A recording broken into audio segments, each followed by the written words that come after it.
Canada, Austria, Botswana, and South Sudan. These are just a few of the countries where Dr. Shadrack Katuu has lived in his 21 years of daring abroad. And so today we follow the journey of this exemplary Kenyan who has closely worked with leaders as well as influencers from all over the globe to bring a positive change to the world. Welcome to the show. Every country has its challenges. Canada has its challenges, the US has its challenges. So it's a constant path towards becoming better human beings and treating each other equally. Shadrack Katuu is an information scientist who grew up in Eastlands, Nairobi County. His academic excellence saw him enroll in Alliance High School before eventually joining Moore University for his undergraduate. It's about when this thing of traveling and being in different places started, because every holiday would travel in those days by train. And it is during this time at Moore University that the opportunity to travel abroad was first presented to him. One of my professors said to me, you have a lot of talent, you have academic talent. You should apply for postgraduate studies. I thought, postgraduate studies? No, why would I do it? I should just get a job.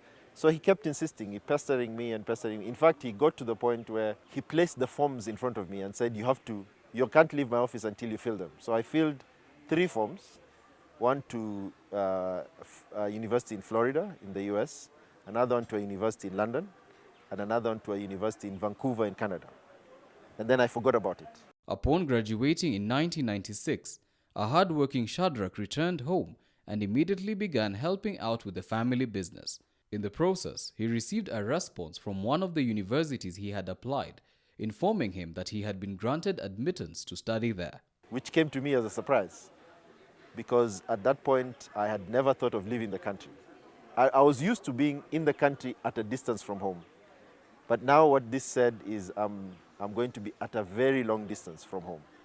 But a determined Shadrack would not let this hold him back, and in 1997 he relocated to Vancouver, Canada, and joined the University of British Columbia, a move that wasn't without its fair share of challenges. It's not easy now for many people who are outside. It was even harder in those years, because in those years we didn't have cell phones. There were no cell phones. If you wanted to make a call, you would have to go to a call booth. So the technology we are used to now, where everybody is holding a gadget in their hands, didn't exist. So as a young man who has gone to a foreign country, who cannot communicate with home, it was even extra difficult. In addition, his admittance did not come with a scholarship, which meant he had to find work so as to be able to live in Canada. In Canada, you are on your own, and if you're really stranded, you're really stranded. At the time, the rules were that we could only work on campus, and the only opportunity I got for about a year and a half was washing the dishes in the cafeteria. The advantage of that is you also got free food.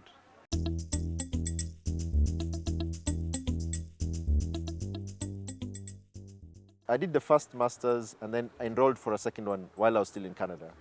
And that was good, because while I was there I realized I need to add to my education because I don't know where I'm going. I then thought about starting a PhD at the time.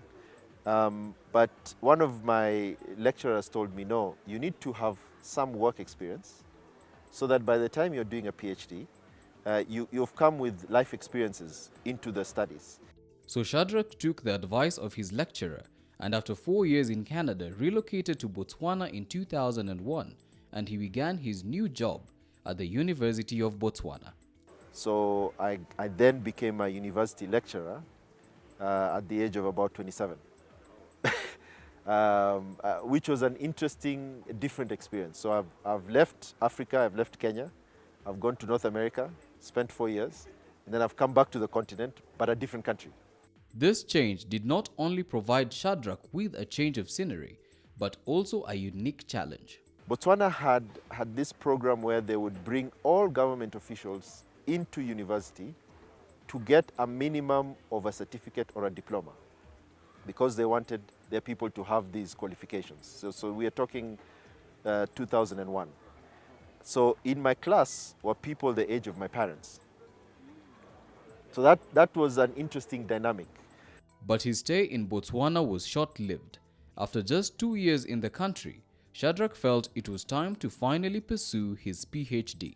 And then I thought I'd like to do it in a different country, not the one that I live in. So I then thought of maybe I should do it in South Africa. We will find out more of Dr. Shadrack Katoo's experience in South Africa right after our Miles Away segment.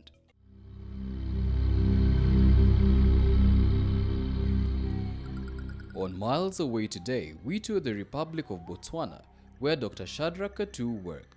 Located in the south of the African continent, Botswana is led by President Mokgweetsi Masisi, who assumed office in April 2018.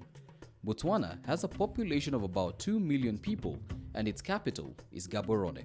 The country's major attractions include the Okavango Delta located in northern Botswana. The delta is known for its grassy plains.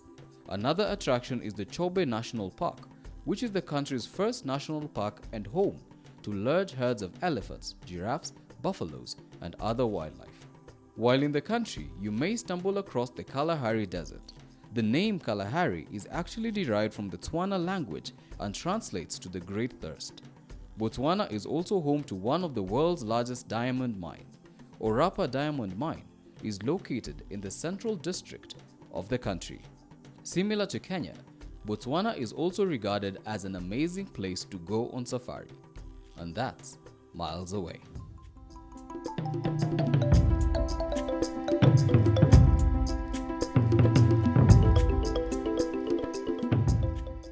They even talked about how they'd go to their grandparents, who might not be able to read English, but just looking at the images, they start remembering their own story. So Before Miles Away, we saw Dr. Shadrack Katuu decide to finally get his PhD. His experience in Botswana had been successful, but after working there for 2 years as a lecturer, he felt there was more in store for him, a feeling that was proved accurate once he relocated to South Africa. And at first I got a job at a small NGO at the University of Witwatersrand. This is how they pronounce it. It reads Witwatersrand, but it's pronounced Witwatersrand.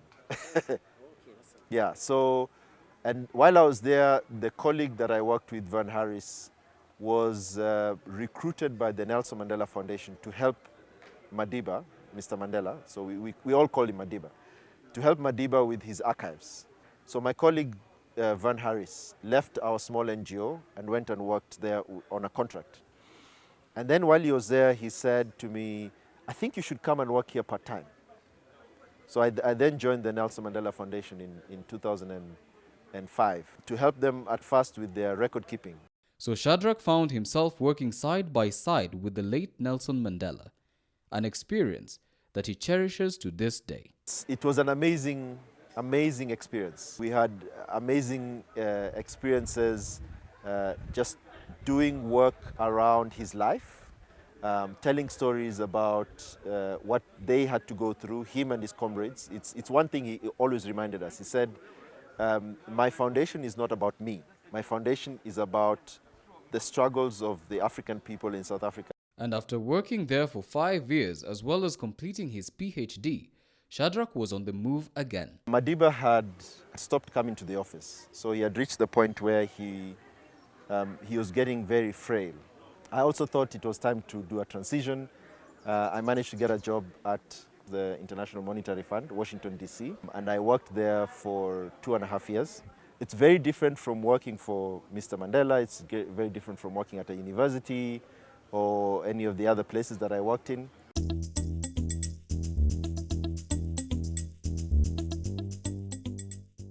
Since then, Shadrack has worked for the International Atomic Energy Agency in Vienna, Austria, as well as the United Nations mission in South Sudan, where he is currently domiciled.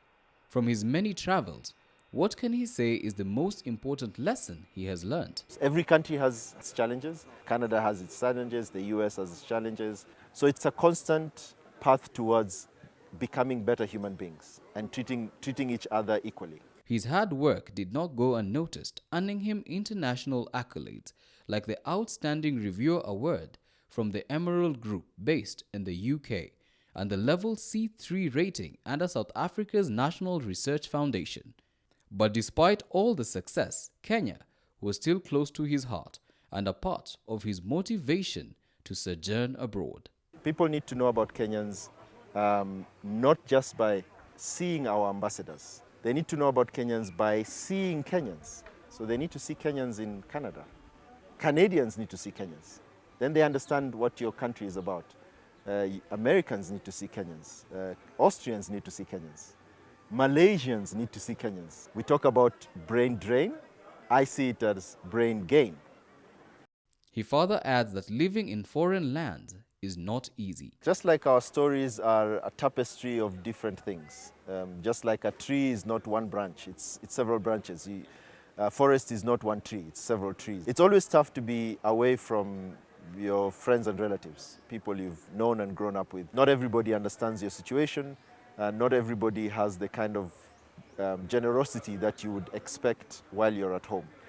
Despite this challenge, Shadrack does not regret daring abroad, and this is his advice to everyone who wants to follow in his footsteps on our Diaspora Bite. The way I take life is one has to be sensitive to where the opportunity is calling you.